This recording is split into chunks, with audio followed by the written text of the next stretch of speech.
Amigos de Orar, para ser amigos de Dios. Un programa para aprender a vivir una relación de intimidad con el Señor. Si conocieras cómo te amo, si conocieras cómo te amo, dejarías de vivir sin amor. Llegamos a la octava y última bienaventuranza. Es la más alta, es la cumbre de todas las bienaventuranzas.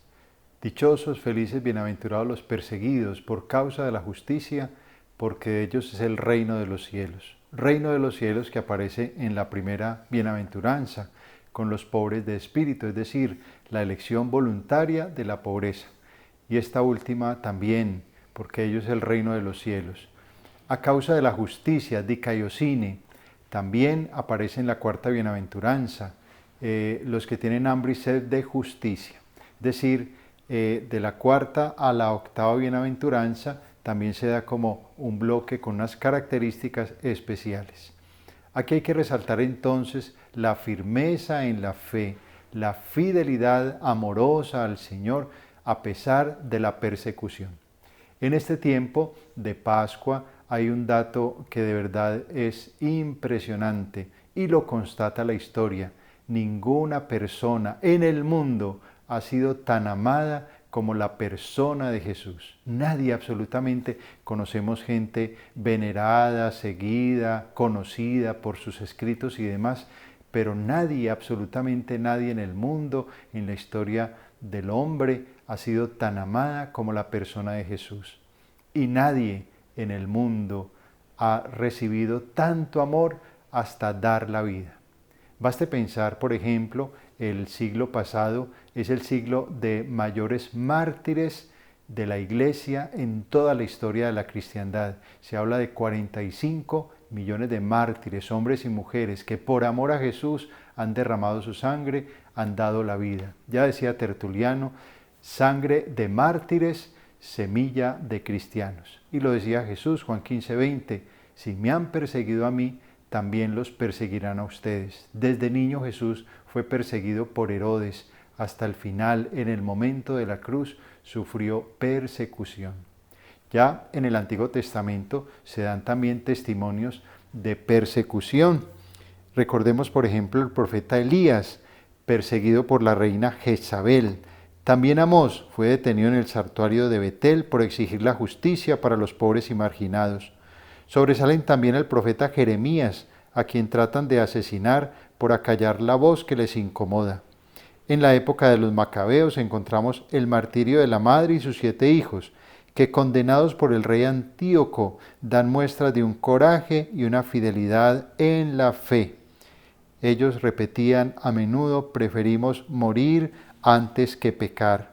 Por otro lado, se cuenta el testimonio de Eleazar, condenado a muerte en su ancianidad, y es capaz de afirmar, bien sabe el Señor, que posee la santa sabiduría, que pudiendo librarme de la muerte, aguanto en mi cuerpo los crueles dolores de la flagelación, y los sufro con gusto en mi alma por respeto a Él. También encontramos en el siervo de Yahvé esta figura del profeta Isaías, que se nos recuerda en la liturgia de la Semana Santa como imagen de los dolores de Jesús.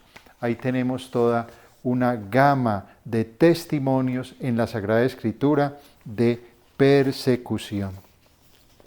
Por eso entonces esa firmeza en la fe, ese valor para afrontar la persecución da muestra de un amor entrañable por la persona de Jesús. Y ese amor es el que crece, se profundiza, se afianza con la oración, con esa experiencia de intimidad con el Señor. Vamos a compartir entonces, obviamente tenemos muchos testimonios de santos. En los primeros siglos de la Iglesia, San Ignacio de Antioquía, recordemos a San Esteban protomártir, el primer mártir. Recordemos en la Segunda Guerra Mundial a Edith Stein o Maximiliano María Kolbe. Pero quisiera compartirles el testimonio de nuestro obispo mártir, beatificado por su santidad el Papa Francisco, Jesús Emilio Jaramillo. En el libro Seré Testigo, escrito por Manuel José Agudelo Mejía, encontramos el relato de los acontecimientos de nuestro beato Jesús Emilio Jaramillo, asesinado por la guerrilla del ELN el 2 de octubre de 1989 en Arauca. En la homilía de la misa de su consagración, Monseñor Jesús Emilio Jaramillo dijo: «Asumo la heroica responsabilidad de la fe. Recibo el episcopado en la festividad del bautismo de Jesús para inaugurar, bajo el signo de la Santísima Trinidad, el ministerio de mi vida pública que implica la subida a Jerusalén para ser befado y escupido, pero también la gloriosa resurrección de la que seré testigo». En otra ocasión afirmó: «Estoy resuelto a predicarlo hasta con peligro de la vida». Recorramos con Monseñor Jaramillo este camino de 3 horas hasta el lugar de su martirio. El señor obispo anunció el 30 de septiembre de 1989 visita pastoral a Fortul. Emprendieron el viaje acompañado del padre Elmer Muñoz. En Fortul había sido asesinado el párroco, el padre Raúl Cuervo, el 21 de octubre de 1985 en su propia casa. Fue entonces cuando Monseñor proclamó abierta y solemnemente su posición y la de su clero frente a la acción criminal de la revolución. El Sarare está lleno de sangre, no hay lugar que no esté de luto. Solo hacía falta la sangre de un sacerdote para que la copa se llenara. Pero si hace falta más sangre, aquí está mi clero con su obispo a la cabeza. Las guerrillas dominaron política y militarmente el territorio araucano y Fortul estaba en el corazón del conflicto. No obstante, Monseñor Jaramillo emprendió esta visita pastoral con el mismo entusiasmo de siempre. El sábado 30 de septiembre, Monseñor y el padre Elmer pernoctaron en La Esmeralda y muy temprano el domingo a las 7 de la mañana se trasladaron a Fortul por la vía de la Primavera en el vehículo de la parroquia. Monseñor presidió la Santa Misa y administró la confirmación y la primera comunión. Terminada esta ceremonia, celebró el bautismo de los niños y en horas de la tarde, en una muy alegre reunión, hizo la consagración de los niños de la infancia misionera. Esa noche se quedaron en Fortul. Aquí se entregó el equipo que trabajaría con la ayuda del obispo durante los días de la visita pastoral, 6 personas en total. El día lunes 2 de octubre partieron todos hacia Puerto Nidia, vereda distante 1 hora y media de camino. Celebraron la Eucaristía a eso de las 11:30, luego los bautismos, confirmaciones y varios matrimonios, ceremonia que terminó cerca de las 2:30 de la tarde, hora de almorzar. Después todo el grupo se regresó a Puerto Nidia y a eso de las 3:30 de la tarde, al cruzar el puente de madera sobre el Caño Caranal, 3 hombres armados lo interceptaron. 2 estaban sobre la vía y un tercero salió del monte. 2 relativamente jóvenes y otro de más edad. Hicieron detener el carro donde iban 6 personas del equipo pastoral.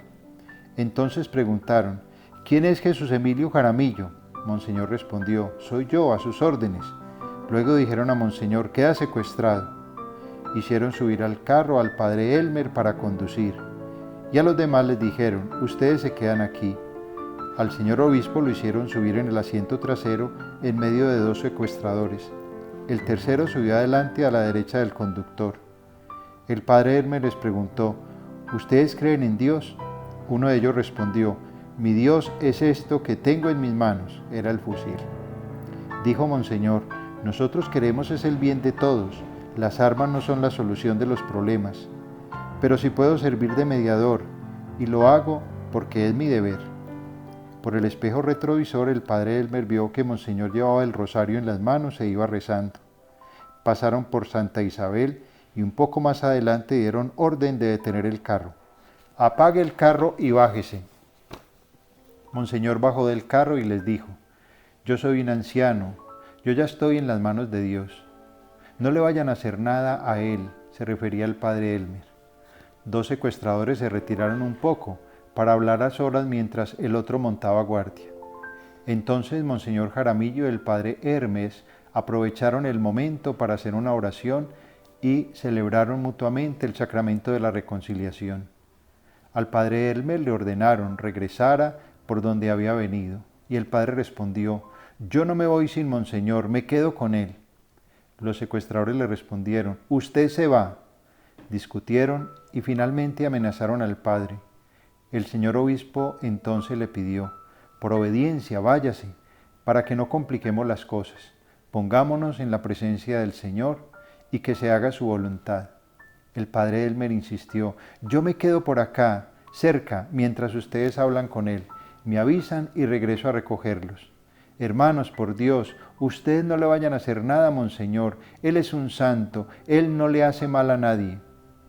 Uno de ellos le dijo: «Nosotros vamos a hablar con él», y agregó: «Mientras vienen los que estamos esperando, váyase a la Esmeralda y mañana a las 8 viene a recogerlo. No se preocupe, señor, que a él no le va a pasar nada».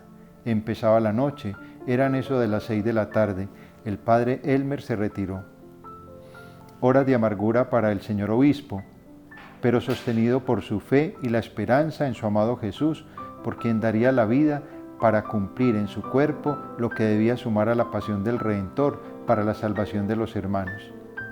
También seguramente repetía como primer impulso la palabra redentora del Cristo moribundo: «Padre, perdónalos porque no saben lo que hacen». En lo más íntimo de su oración final recordaría la plegaria de San Ignacio de Antioquía, uno de los padres apostólicos más querido y admirado por él, a quien citaba con frecuencia. En la antesala del martirio, San Ignacio dijo: «Lo único que para mí habéis de pedir es que tenga fortaleza interior y exterior, para que no solo hable, sino que también esté interiormente decidido, a fin de que sea cristiano no solo de nombre, sino también de hecho».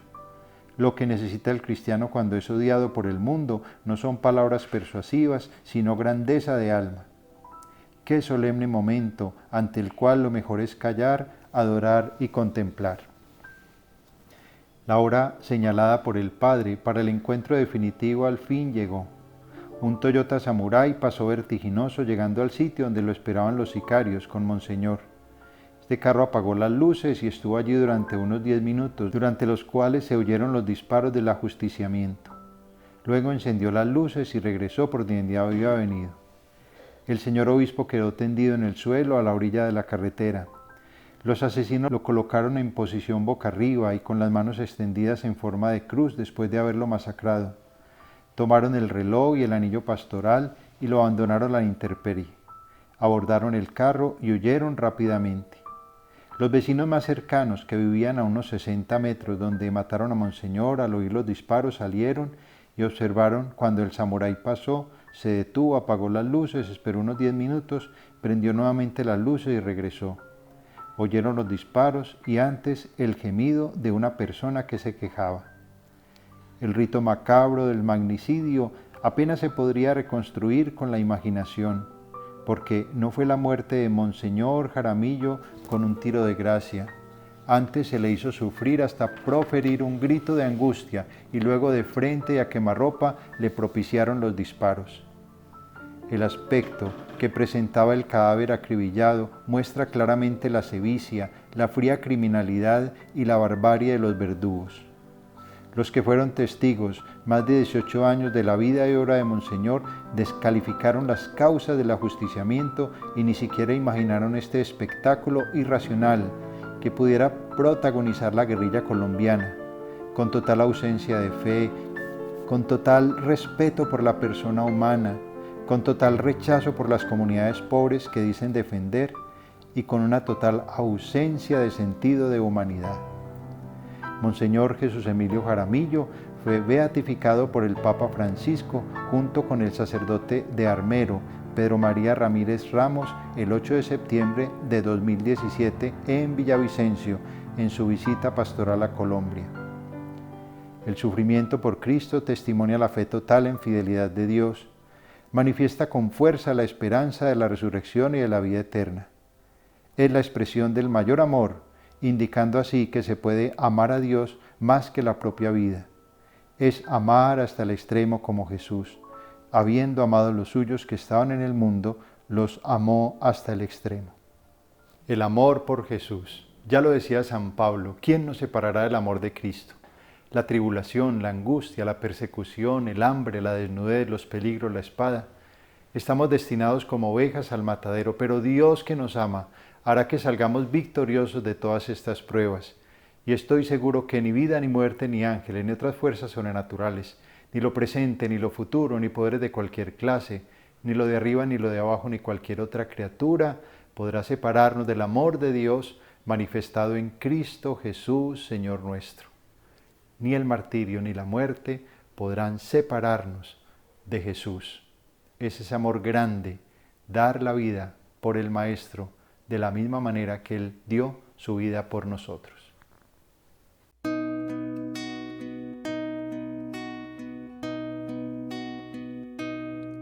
¿Quién irá abriendo caminos, forjando mejores destinos con pautas de amor para la humanidad?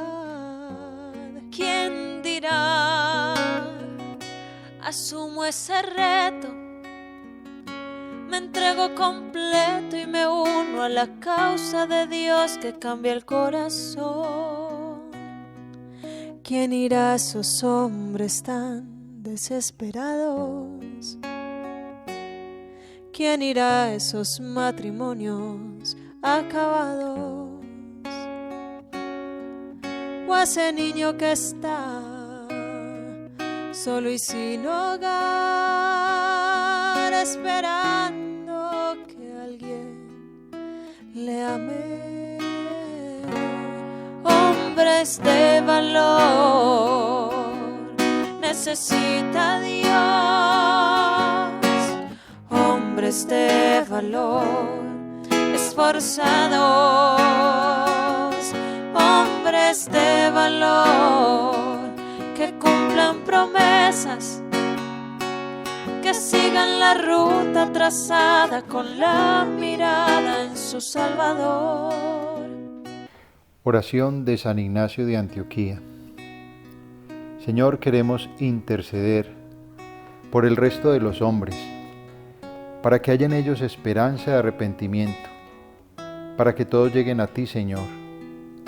Señor, ayúdanos a instruirlos con el ejemplo de nuestras obras. Cuando ellos estallen en ira, seamos mansos. Cuando ellos quieran vanagloriarse al hablar, seamos humildes. Cuando nos injurien, oremos por ellos. Señor, si ellos están en el error, seamos constantes en la fe. Si ellos nos atacan con furia, seamos apacibles. Que nunca queramos el desquite. Que nuestra indulgencia les muestre, Señor, que somos sus hermanos. Queremos ser imitadores tuyos, Señor, y nos queremos esforzar para ayudar a los que sufren las peores injusticias. Asístenos, Señor, para que podamos aguantar, para que nada nos rebaje, para que nada nos quite la fuerza, para que no encuentren en nosotros la cizaña del diablo. Señor, que actuemos con toda pureza y sobriedad de vida en ti y en tu Espíritu. Amén. Heme aquí, Señor, rindo mis derechos. Hoy vengo dispuesto a trazar pautas de amor para la humanidad. Hoy aquí asumo ese reto, me entrego completo y me uno a la causa de Dios que cambia el corazón. Hombres de valor, necesita Dios. Hombres de valor, esforzados. Hombres de valor, que cumplan promesas, que sigan la ruta trazada con la mirada en su Salvador.